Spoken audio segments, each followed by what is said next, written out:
I guess.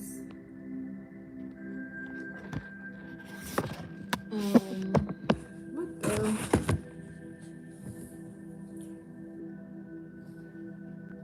That's not what I want. That's not what I want either.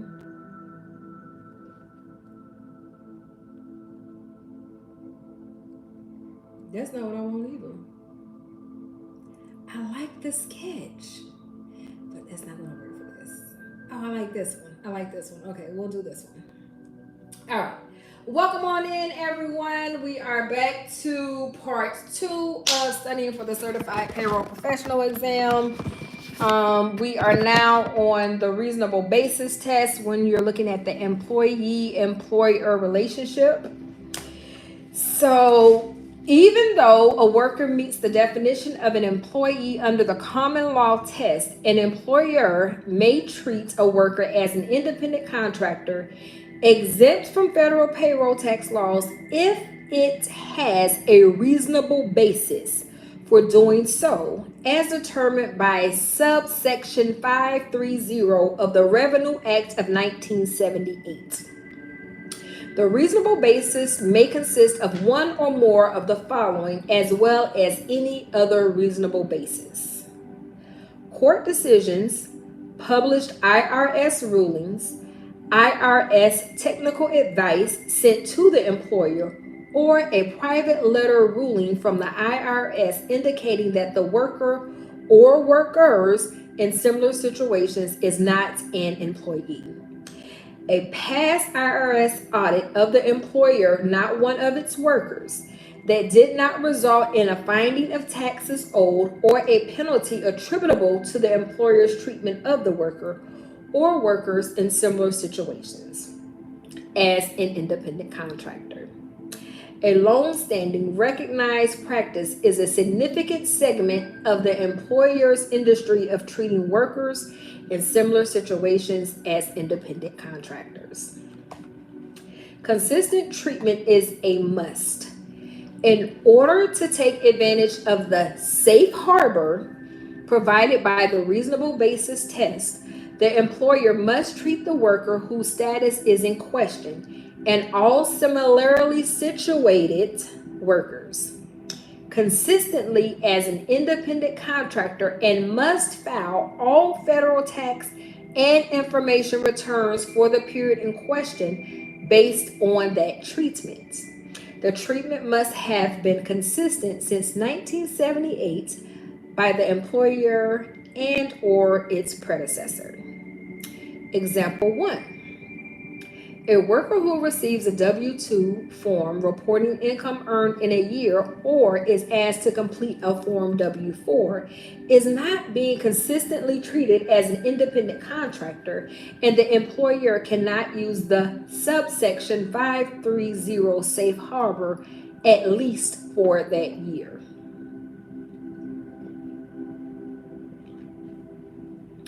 Audits begun after December 31st, 1996 may not be relied on unless they include an employment classification audit of the worker involved or a similarly situated worker. In making a significant segment determination, the IRS cannot require an employer to show that more than 25% of its industry treated similarly situated workers as independent contractors. In making a long-standing recognized practice determination, the IRS cannot require the employer to show the practice continued for more than 10 years or that it was in existence before 1978. So in making a long-standing recognized practice determination, the IRS cannot require the employer to show the practice continued for more than 10 years or that it was in existence before 1978. There does not have to be an initial determination that the worker is an employee under the common law test before subsection 530 can be applied. And if an employer changes its treatment of a worker for employment tax purposes from an independent contractor to an employee, the employer may still claim subsection 530 protection for the periods before the changes in treatment.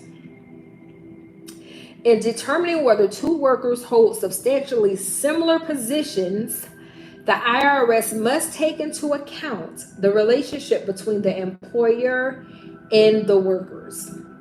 Once an employer offers sufficient proof that it reasonably treated a worker as an independent contractor under subsection 530 and complied with all information requests from the IRS, the burden of proving that the worker is an employee is up to the IRS. So if you said, hey, this is an independent contractor and the IRS is telling you different, you do not have the responsibility to prove to the IRS that this is an independent contractor and not an employee. The IRS has to prove to themselves and to you that it's an employee. Failure to file forms 1099 miscellaneous or 1099 NEC in 1 year, no bar at subsection 530 relief in later years. An employer may be entitled to tax relief under subsection 530 for a subsequent tax year, even if it failed to file forms 1099 miscellaneous or beginning with 2020 forms filed in 2021, forms 1099 NEC. For workers it treated as independent contractors in an earlier year, so long as the employer is otherwise entitled to subsection 530 relief for the subsequent year and files the appropriate returns for that year, treating the workers as independent contractors. The IRS will not deny the employer relief from income and employment tax withholdings obligations for those workers. So example 2. After examining Bennett Inc.'s employment tax liability for 2021, the IRS determined that several of Bennett's workers, whom Bennett considered to be independent contractors, were employees for federal income tax purposes. Bennett did not file 2021 forms 1099 NEC for the workers, but it did file 2022 forms 1099 NEC for payments made to them in 2022. Bennett is not entitled to subsection 530 tax relief for 2021 because of its failure to file forms 1099 NEC for that year. However, such relief is available to Bennett for 2022 because the forms were filed for that year, if it can show a reasonable basis for treating the workers as independent contractors during that year. Example 3. After examining Dykus Company's employment tax liability for 2021, the IRS determined that several of Dykus's workers were employees for federal income tax purposes, rather than independent contractors. Dykus filed forms 1099 NEC for the workers for 2021, but did not file forms 1099 NEC for 2022. Forms 1099 for payments made during 2023 were not yet due at the time of the audit. Dykus is not entitled to subsection 530 relief for 2022, but if it timely files forms 1099 NEC for 2023, it may be entitled to subsection 530 relief for 2023. Example 4. What's up, TT? After examining Grant Corp's employment tax liability for 2021, the IRS determined that several of Grant's workers who had been treated as independent contractors were actually employees for federal income tax purposes. Grant filed forms 1099 NEC for about half of those workers for 2021. Hey, Miss Sully. And was considering whether it should file forms W-2 or 1099 NEC for 2022 at the time of the audit. Grant is not entitled to subsection 530 relief for 2021 as to the workers from whom it did not file forms 1099 NEC. But if it timely filed forms 1099 NEC for those workers for 2022, it may be entitled to such relief for 2022. However, an employer cannot take advantage of subsection 530 relief by filing the appropriate information returns only after the IRS has already challenged the employer's treatment of workers as independent contractors in an audit. found them to be common law employees, and assessed back taxes and penalties. So that basically means don't let the IRS catch you and then you try to fix it. Fix it before they catch you. Just get it right the first time, and you won't have to worry about them catching you because you got it right. Know if it's an employee or independent contractor before they start. So, employer must actually rely on the safe harbor in making classification decisions. To qualify for the reasonable basis safe harbor, the employer must demonstrate that it actually and reasonably relied on the safe harbor in classifying the workers at issue as independent contractors for the periods at issue. It may not rely on this justification only after already making the classification determination. For example, an employer relying on long-standing industry practice in classifying its workers must demonstrate that it knew about the alleged industry practice before classifying the workers and that it reasonably relied on that industry practice in making its classification decision. Okay. Yes, I'm sorry, TT. I couldn't see all of my messages. So yes, I'm going over the IRS regulations when it comes to payroll because I'm deciding to take my certified payroll professional exam again. I'm already a CPP, but it's time for renewal. And since there's been so many changes in the laws, instead of me just doing continuing education and possibly missing a lot of it, I decided to just study again and take the exam again. And this would be my third certification. So it's been over 10 years. So I think it's a good place to like take it again. So notice of section 530 must be provided by IRS before a worker classification audit can begin. The IRS employee conducting the audit must give the employer written notice of the availability of the section 530 safe harbor protections. See excerpt from IRS publication 1976 on page 1 through 9. If the audit does not begin with worker classification issues, the notice does not have to be provided until such issues are brought up. Now, I have sat through IRS audits as well as workers' comp audits. Those are very tedious audits. So when it comes to payroll, please have your records in order because you don't know what year they're going to ask for, and there is a requirement.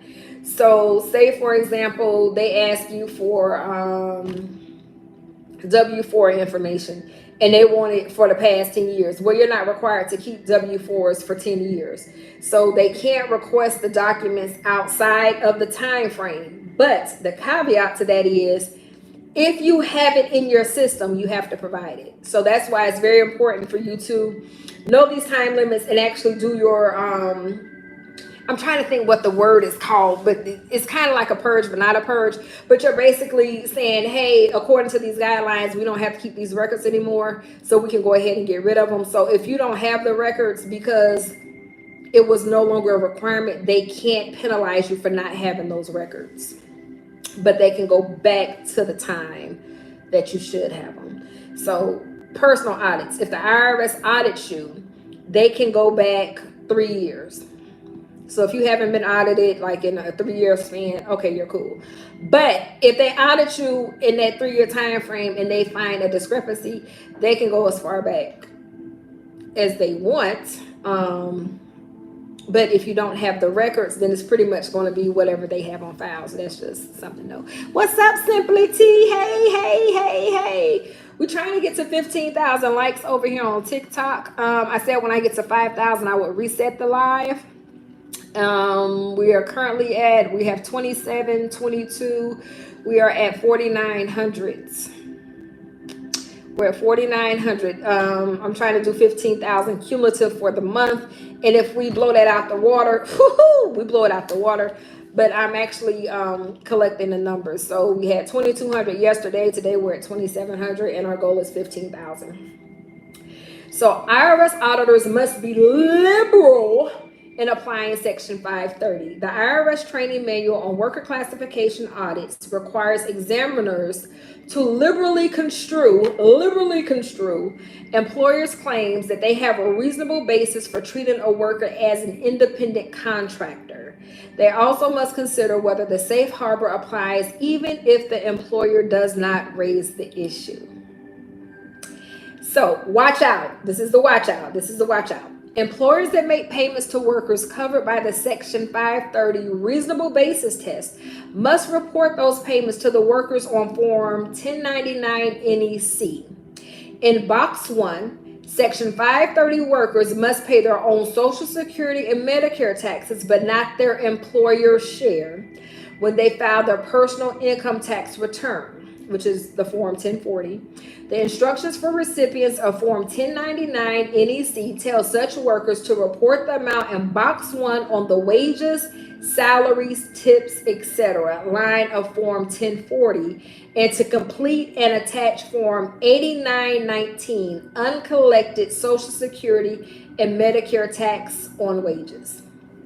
Section 530, not for federal agencies.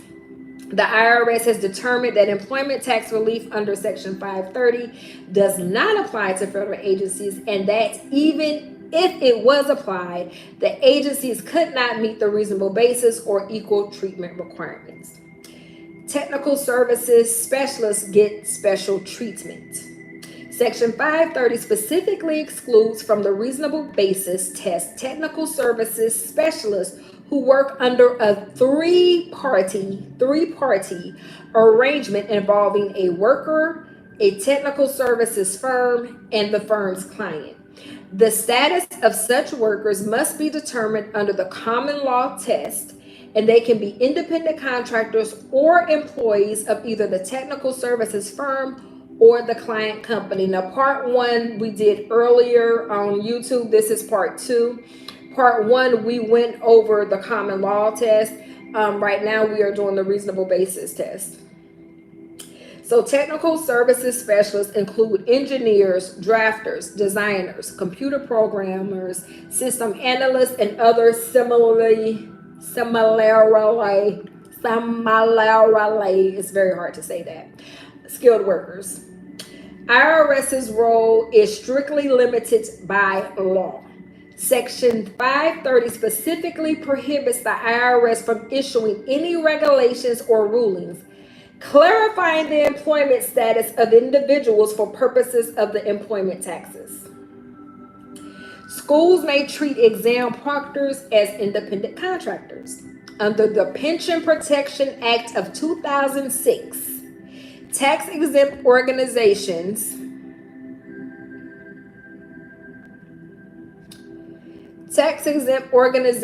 may treat proctors or room supervisors who help administer college entrance or placement examinations as independent contractors under subsections 530 if the proctors are not otherwise common law employees of the institution. So what that means, if you work for the University of Texas and you are going to be in the room as a proctor, you cannot be treated as an independent contractor. You have to be treated as an employee of the University of Texas. However, if you are an employee of the University of Texas and you are deciding to go over to, say, the University of Tennessee, then you can be treated as an independent contractor. I can't answer that right now. I'm in the middle of studying.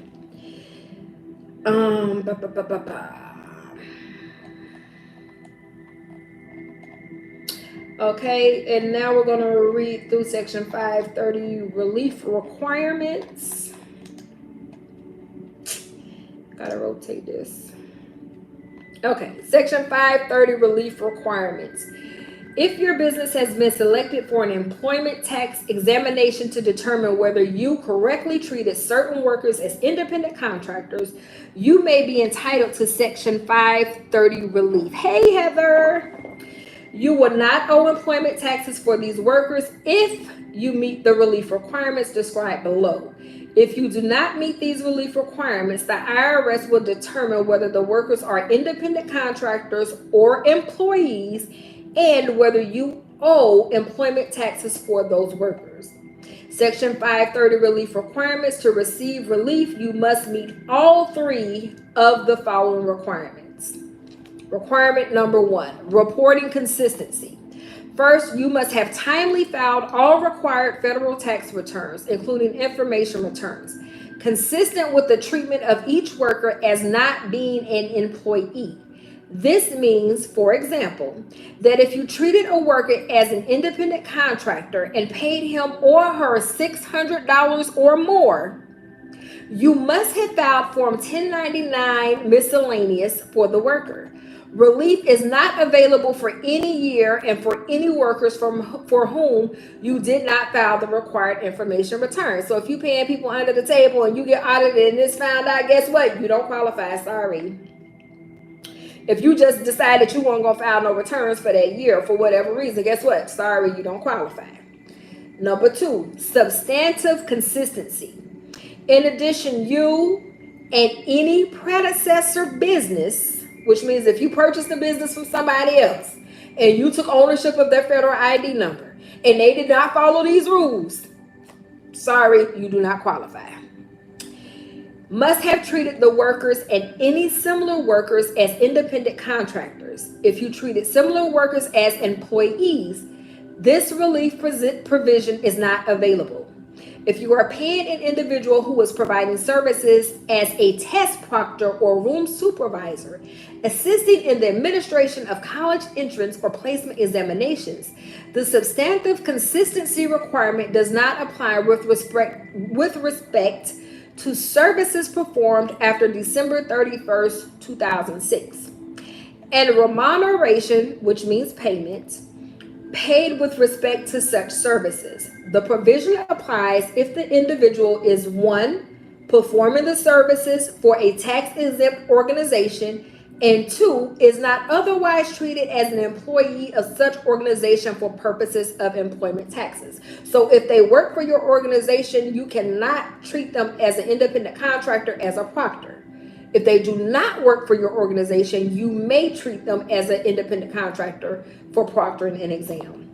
And number 3, reasonable basis. Finally, you must have had a reasonable basis for not treating the workers as employees. To establish that you had a reasonable basis for not treating the workers as employees, you can show that you reasonably relied on a court case about federal taxes or a ruling issued to you by the IRS. 2, your business was audited by the IRS at a time when you treated similar workers as independent contractors, and the IRS did not reclassify those workers as employees. You may not rely on an audit commenced after December 31st, 1996, unless such audit included an examination for employment tax purposes of whether the individual involved or any other individual holding a substantially similar position should be treated as your employee, or you treated the workers as independent contractors because you knew and can substantiate that was how a significant segment of your industry treated similar workers. And last, you relied on some other reasonable basis. For example, you relied on the advice of a business lawyer or accountant who knew the facts about your business. Now, I have had clients that I have clearly told this is an employee. You can't treat them as a 1099 contractor. And it was like, well, we're going, oh, okay then. Let it be known, I told you this is an employee, not a 1099 contractor. And I always back that up in writing, in email, because as an accountant, if I tell you something and you decide not to do it, they're not coming for me. And you're not finna come for me because I told you this is not an employee. It's an independent contractor. Okay? So CYA, cover your ass, put it in writing. If you tell them and they don't want to follow through, please put it in writing. If you did not have a reasonable basis for treating the workers as independent contractors, you do not meet the relief requirements. The IRS examiner will answer any questions you may have about your eligibility for this relief. So, I always suggest to people, just treat them the way they're supposed to be treated. If they're an employee, just go ahead and pay the extra money and make them an employee, okay? Let's go ahead and pay them employer taxes that you'll be required to pay. So, from SS8, Form SS8, IRS makes the status determination. Most employers can get a definitive ruling from the IRS as to a newly hired worker's status as an employee or an independent contractor by completing Form SS8, Determination of Worker Status for Purpose of Federal Employment Taxes and Income Withholding. However, only the Social Security Administration can determine if subsection 218 of the Social Security Act applies and make a determination on a state or local government worker. A ruling can be applied to a class of workers whose employment status is in question if the form is completed for one person who is representative of the class. If the determination for a class of workers is requested, the employer must provide the names and addresses of all the potentially affected workers. Hey, Cantina Design It! The IRS will not provide a ruling in cases with pending worker classification litigation. Determinations can only be made for years for which the statute of limitation remains open. This means that a claim for a credit or a refund generally must be filed within 3 years from the date the original return was filed or within 2 years from the date the tax was paid, whichever is later. Form SS8 contains a series of questions designed to determine the extent of the employer's right to control the result and means of the work being performed by application of the factors considered by the IRS.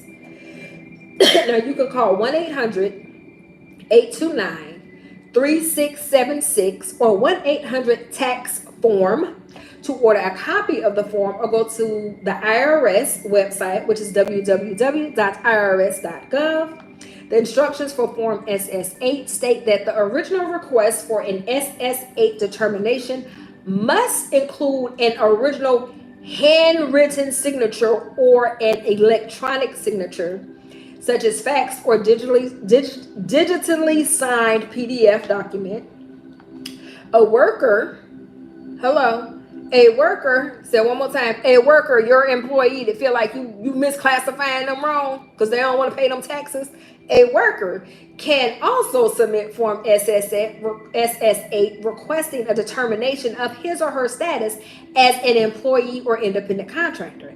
In this case, the IRS will also ask the employer to complete a Form SS8, which is essentially possibly a red flag and you're going to get audited. If your employee or independent contractor that feels like they're an employee and you're treating them like an independent contractor because you don't want to pay them taxes, submits this over to the IRS. The completed form should be sent to Internal Revenue Service Form SS8 Determinations, P.O. Box 630, Stop 631, Holtzville, New York, 11742-0630. What's up, Alfredo? Alfredo, welcome to the live. Welcome to the live. Welcome to the live. Alfredo, welcome to the live. Welcome to the live. Yeah, I'll be tripping sometime, I know. While waiting for the IRS to respond to the Form SS8, which could take from several weeks to 6 months, the employer should treat the workers in question as an employee, with all appropriate wages and taxes reported and or withheld. So don't say, well, I was waiting on the IRS to tell me, because they clearly said, look, when you sent this in or they sent this in, you needed to start treating them as an employee and not an independent contractor. This helps the employer avoid penalties and interest assessments if the IRS finds an employer-employee relationship. If the IRS rules the worker is an independent contractor, the employer is not entitled to a refund of any employment taxes paid. So what do they do with the money? They just put it right there for your tax bill because you're going to owe some taxes some kind of way. Treat them as an employee, but we ain't going to refund nothing if they're independent contractor, but we'll figure out some kind of way to get you the money. Ain't that crazy? Anyway, that's the government. Advice for reclassified employees. IRS provides guidance for workers who have been reclassified by IRS as employees after being incorrectly treated as independent contractors, in the form of answers to commonly asked questions.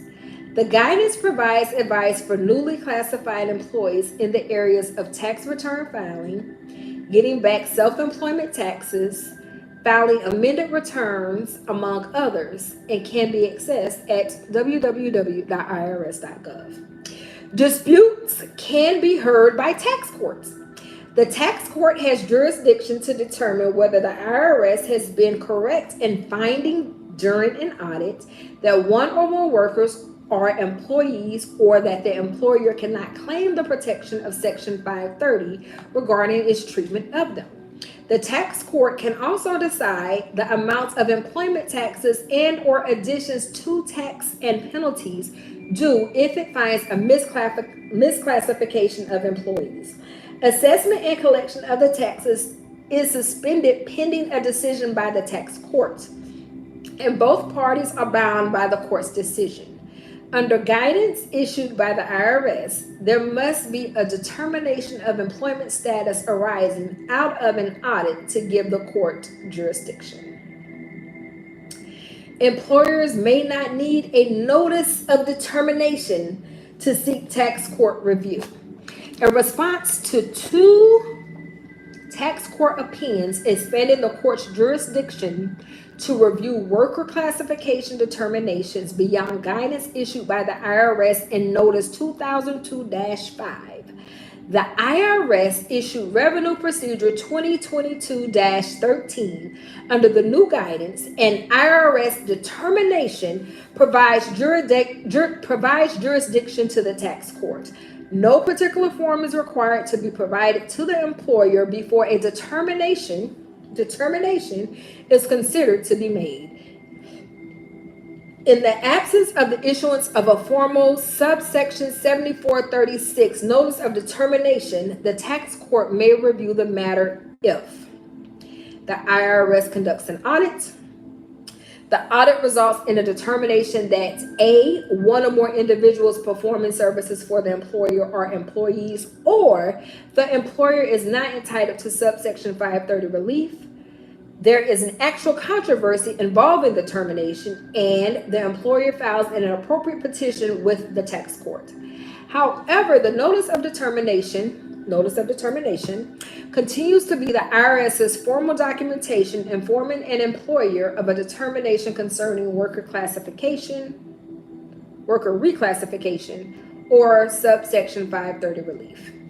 The employer is the only party that can seek review by the tax court, not employees or third parties.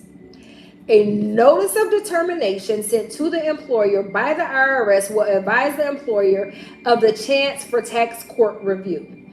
The notice is sent after the employer has exhausted the internal IRS appeals process or has decided not to use that process. The employer has 90 days after the notice is mailed to seek tax court review. Otherwise, the employer can pass the assessed tax first and then seek a refund. The employer can pay. The employer can pay the assessed tax first and then seek a refund. If the refund claim is denied or the IRS has not responded within 6 months, the employer can seek review in federal district court or the Court of Federal Claims. So that concludes that section. When we come back, we're going to talk about employment status determined by law and what that is going to cover. I'm going to tell you guys right now. Give me a minute. What's up, Simply T? So employment status determined by law is going to go over statutory employees and statutory non-employees. This is a section that I usually get a little caught up on, so I'm going to pay extra attention to it this time. It is currently 12:23 Eastern Standard Time. So I believe that we will resume this at 12:45 Eastern Standard Time on YouTube, on TikTok. Hey, Mr. Strategic. We will still be here. So at 12:45, we will resume to talk about employment status determined by law, statutory employees versus statutory non-employees. Thank you all for joining over here on YouTube, and we'll see you back at 12:45. TikTok, stay tuned. Bye.